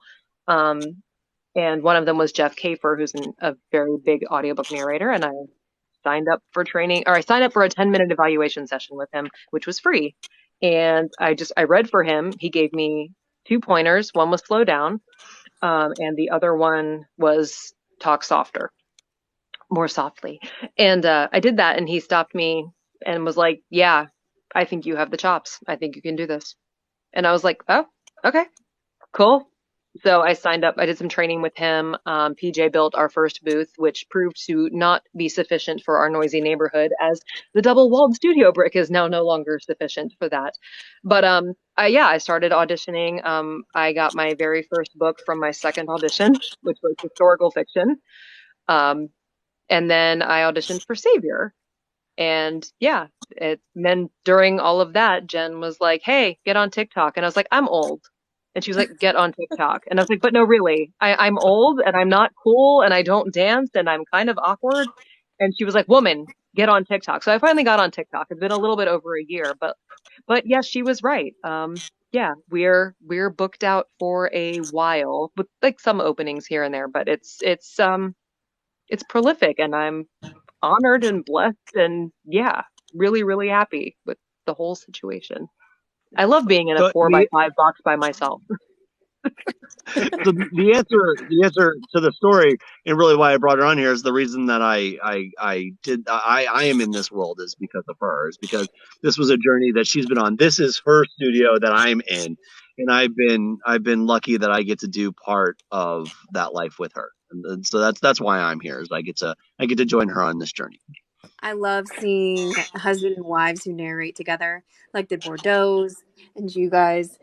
I told my husband, I said, you can narrate with me. He, however, has a very thick Southern accent. Girl, and I am telling you, there's a lot of work out there for that. Nikki, my next 4 books require a Southern accent. So yeah, I got a question. He has a question. very thick Southern accent, and he loves fantasy books. He's read me and him read the same books, but he does crazy voices. And I was like, you would be great for like a lit RPG book. Yes. And he has listened to them, and then he's like sitting there doing like a goblin voice and then a dragon voice, and he just pops them out of nowhere. And I was like, can we do a lit RPG book together and just like duet it, and you do all those crazy voices, please, because they're amazing. Marty had a question for the group. Yes. If you were looking to start getting into narrating and you're not sure how you should go about that, should you just pick up a book and just pull up your voice recorder on your phone? You're actually asking a question that's coming down here in the comments as well. Gar Hiltz is asking a similar line of questioning of how we can get into that. So yeah, go for it, Paige. I was just going to say, I always steal from Sean Allen Pratt, who is an amazing award-winning narrator and also trainer. And he says, if you think you're interested, go sit in a closet by yourself with the lights off and read out loud for 2 hours a day. Do it every day for 2 weeks. And if you still like it at the end of it, then start investing in the equipment. You're not going to get the same effect off of a tape recorder as you are going to get off of a microphone. And you don't really want a USB mic because the connections are not as sensitive. They're not as intense. They're not going to give you the same kind of resonance. And also, every mic is different on every voice. So you want to go and you want to try stuff out. That said, I mean, you can find starter mics, like good starter mics, like the AT2020 and the Rode NT1 and 1A for starting around $250. So they aren't bad. You don't have to drop a whole lot. But honestly and truly, the most important thing is your space. You need to sound treat your space. There's no such thing as soundproofing, but sound dampen as much as you can. And a walk-in closet or even a small closet with a ton of clothes is a perfect place to start because the clothes help dampen the echo. It gives you not square walls because you don't really want a square, which is why you see like the curve up there in the studio brick because it gives it a boxy sound. As long as you can get rid of like extraneous outdoor frequencies for the most part, I mean, I still have to pause, then that's really where you want to start is sound dampening and a decent mic. And then you can check out Narrator's Roadmap as well, narratorsroadmap.com to start. Mm-hmm. Something you said at the beginning of that reminded me of a piece of advice, and whenever I finish, Ellie, you can weigh in. But whenever authors are asked the same question, where do I start? You know, how should I do this? What I tell them is to whether it's short stories or novels or novellas, start a project and finish it. And if you can't, then you can try to diagnose why. But basically, you know, get to the end and did you enjoy that process? And how do you feel at the end? Do you feel worn out and frustrated and like you never want to do this again? Or do you get that high, that real sense of accomplishment and, you know, you want to do it again? Because there's no way to know if writing is something you're going to be able to do long term until you start and finish a project. And to me, that's the only way I can tell people, if you want to be a writer and you want to produce things to put out in public and sell, or even if you just want to write a family history or something like that, you know, start something and finish something, even if it's a short story, and then evaluate how you felt during the process and how you feel at the end. What do you think, Ella? Is that something that you have found to be true, or do you give different advice? Well, I would give the advice to yes, if you have any kind of writing, even if it isn't finished, give it to someone who you know will give you the most critical feedback that you possibly can get, because that person knows you and they're going to give you critical feedback. And if you can actually handle it and take it from someone you know, then maybe you've got what it takes. But I feel like a lot of the time it's not so much finishing a work, it's getting that critical feedback. It's getting, you know, the editor's feedback and being able to understand that your work is not perfect and it never will be. And there are going to be people out there that will shred you to pieces, and you're just going to have to take it. And I think that really deters a lot of people. It's like, yes, I can finish a story and I can get it edited and I can have it pretty and packaged and ready to go. But can I actually handle outside criticism and people reading my work, and you know, whether they enjoy it or not, am I going to be able to maintain my like mental health by doing this work, is kind of what I like to warn people about, because I don't think many people talk about that in the publishing industry. You don't realize how stressful it is, not just, you know, finishing and writing a book, because that's the easy part, right? We get to sit with ourselves in our little worlds and finish a book. But the hard part comes when, you know, whether you're indie or you're trad pub, you have to give it to other people and realize that it's not yours anymore. It's not your baby. You finish the product and you give it to the world, and it's not yours anymore. And you kind of just have to sit back and watch. So. You know, it's interesting you say that, because I'm actually the reverse, but I think that's because I was in newspapers for so long that I've no, like, you know, I'm used to turning in copy that I wrote incredibly fast, you know, way too fast, way faster than a person should, and then sending it off to the editors and then seeing what they did to it the next day when it's already in print. So I, you know, never had that fear of giving it to an editor. In fact, I always, you know, want to make sure that I get it to a good editor so they can really help me make sure that my story is in the best package possible. But since I've started reading submissions for Blue Handle, I definitely see there's a huge difference in the quality of the submissions we get, where somebody has had really great beta readers and maybe has even had a professional editor look at it, whether they were paid or not, versus people who did not do that, either never sent it out to anyone or who did not have people tell them you have serious story flaws and also some grammar issues that are pervasive throughout that you are going to have to fix if you ever want this to get published. And then I've gotten a few comments where they say, oh, I was expecting the editor to do that. And it's like, yeah, the editor does some of that at the end, but if you don't put in the work to improve your craft, and if you just want somebody else to go fix your first draft, then that's not something that's going to be good for you either. So, that whole process of going from the end of the first draft to getting published, and that's another thing people don't realize for traditionally published stuff, if that's their goal, is how long it takes. Yeah, for agree you to that.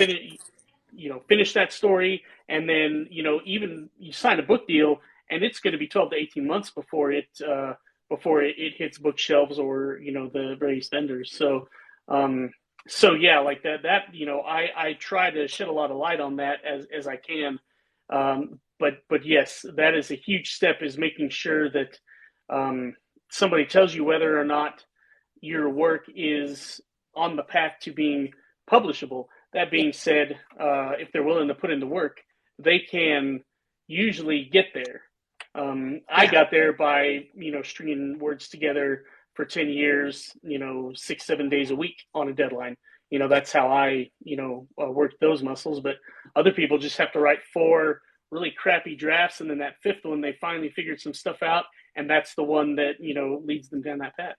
Well, and so many people are so talented. I meet so many people, so many authors all the time who are so talented, and they are doing the work, they're doing the hard things, they're getting their name out there as much as they can. But I think a lot of people assume that they're going to write a book and they're going to be a breakout. Their debut is going to make millions. And that's not how this industry works most of the time. Mm-hmm. So a lot of the time, even though you see people who are writing, 10, 12 books a month, and they're very slowly climbing the royalty ladder, right?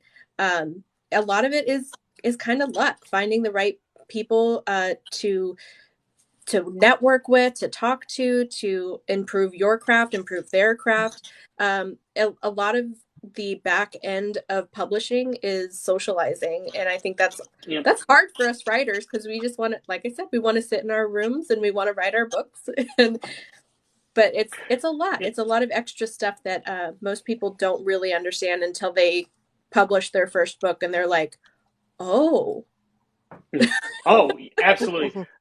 Traditional publishing, especially, or not especially, but both indie and traditional publishing is all on the job learning.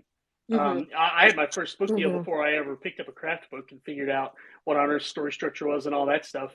Luckily, I had kind of intuited all that stuff. But yeah, there's definitely stuff you always want to be working. And you're talking about the networking.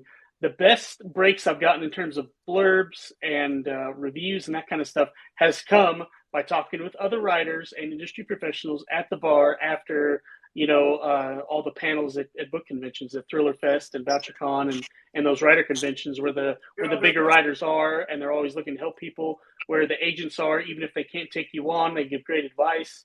Sometimes there are editors, like me, who do work for small publishers who can help, someone kind of getting started with their career and that stuff. So yeah, like I've had some of the biggest moments and had some of the best advice come whenever everyone's kind of 2 drinks in at the hotel bar to convention. So that networking is incredibly important, and indie authors have that with 20 books to 50K. I know that's the really big one. Do you know of any others that authors out there should be considering going to? There are so many. There are so many book conventions, and there's so many author conventions, and there's a ton, especially for genre specific, retreats and things like that. But I personally haven't been to any, and I don't necessarily plan to, just because I have definitely spent a lot of money on programs that promised results or promised to get me, a certain amount of readers in a certain amount of time. And my philosophy now is, to build those relationships organically and as much as possible. And kind of my whole idea for my word, I guess, for this year would be scaffolding, where I've built the base of my company. I've built the platform. It's a very solid foundation, but right now in my career and in my business, I'm building the scaffolding to what is going to be an amazing career. And by doing that, I'm, finding help and meeting wonderful people, and being a little aggressive when I have to be. Yeah, and most authors, and I'm sure narrators are the same way. They all want to help each other. Like most people in most art communities are not standoffish, and sometimes even the household names I've found. Some of them, some of them are, and some of them aren't. But most of the people, they go to conventions, and especially the ones hanging out on TikTok are beginning and mid lists. So we're all trying to build that scaffolding together. We're coming up on 2 hours, which is going to be my limit for tonight. I don't know about all of you guys, but let's kind of go around the room, if you will, and let everyone know where they can find you and find your work other than here on TikTok. All right, let's. Yeah, I guess I'm right next to you, so or rather, I'm right next to you, so I'll go ahead and do this. And then I'll pass it over when I get a chance. A great place for any narrator that you fall in love with is just to go onto Amazon and when you and do Audible actually, and to type in your narrator's name. And I apologize for you guys have me a bottle in, and I blame you, Marty. I cannot speak right now. Going to Audible and typing in your favorite narrator's name, and you'll find a whole long list of what they've done. And I just require that you buy all of them. Support those narrators. If you want to find me, I'm definitely there. Just go to Audible and type in PJ Freebourn, no periods. Freebourn, and I'd love to hear you not only listen to my stuff, but respond and tell me how I could be better. I love that. I love listeners, and I love criticism. Marty, what do you think? Yeah, I was just trying to write my information down, but you were too fast. I'm sorry. Marty has Instagram, Patreon. He's got. He's gonna get an OF here pretty soon. No. You can find all my stuff on. You just look up Bohnet, Bohnet, and it's Bonnet, not Bonnet. It's not French, not Francais. It's not Francais. It's Bonnet. It's Bonnet Art on here. It's Bonnet Art 3 because banned. Yeah, same thing on Twitter. You can find me there, and you can find my Patreon on Instagram as well. All right, Paige. Paige and Nikki, you're muted. I totally forgot I was still actually in the live. Sorry. I'm climbing into bed as we speak. Completely forgot. I'm here on TikTok as Paige Voice. My website is paigevoice.com.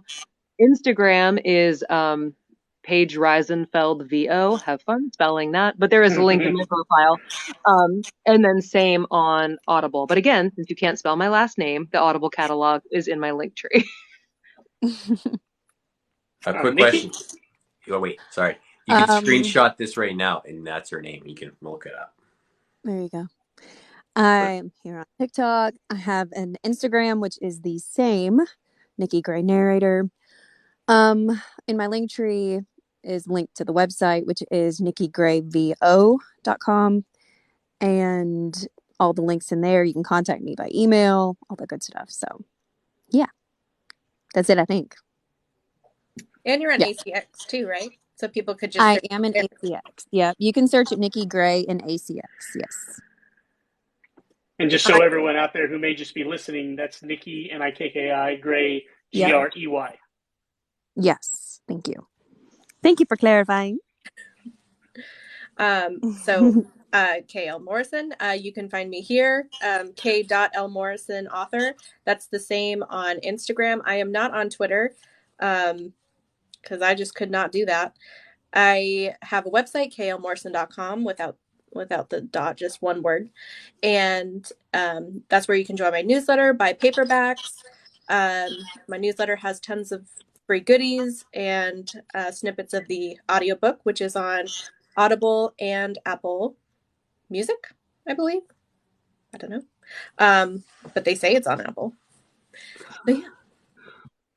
All right. And for me, go to my website, ricktreon.com. That's RICKTREON. And you'll find links to all my socials and stuff there. I was a beta tester for Twitter, believe it or not, while I was in college. I was just right in that exact right time. And so my Twitter, which I haven't been on since Elon took over because everyone abandoned it, it seems like, is at RDT4, which are my initials, because my full name is Richard Darius Treon IV. And we did a DNA test, and we are not, in fact, royalty, so that really sucks. But even though it sounds like it, that's always the joke. My friends always give me shit for that. But anyway, thank you all. And Marty, did you have a question? Yeah. Well, Great Grams of Gary. He has some great photography work. He does not post it on his TikTok, though. Trust me, if you want some great photography, check him out. Say that again more slowly. Great Grams of Gary in the comments. He does not post his photography on his TikTok.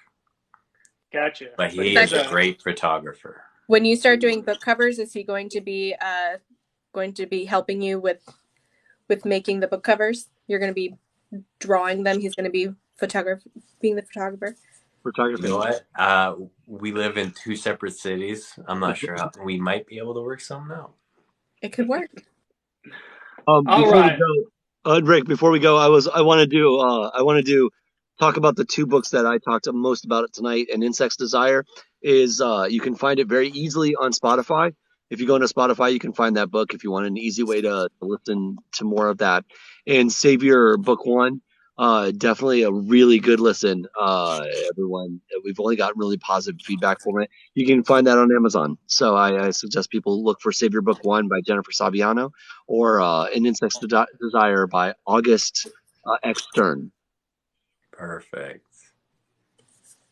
All right, and as we all say goodbye to everyone in the comments, if you're not following us, please do. We're all trying to raise our profile and get more followers, so I'll give you a second to do that.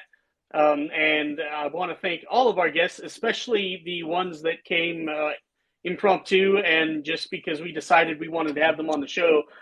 Nikki and Paige, you guys are awesome. Thank you so much, and I'm glad that they allow 6 people on this multicast now. Yeah, right. That really worked out.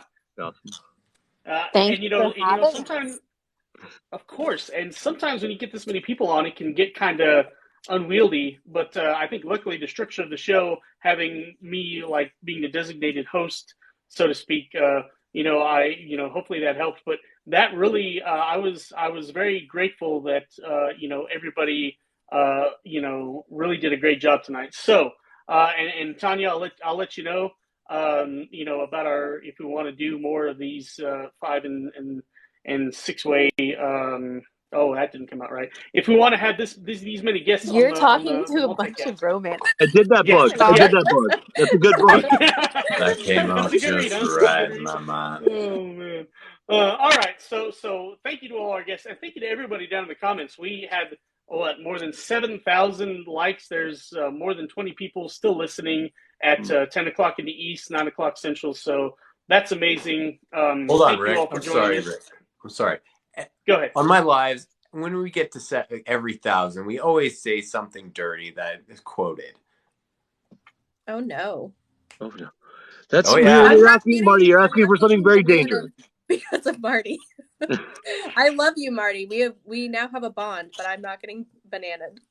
Don't have to be bananaed. You can say something. No.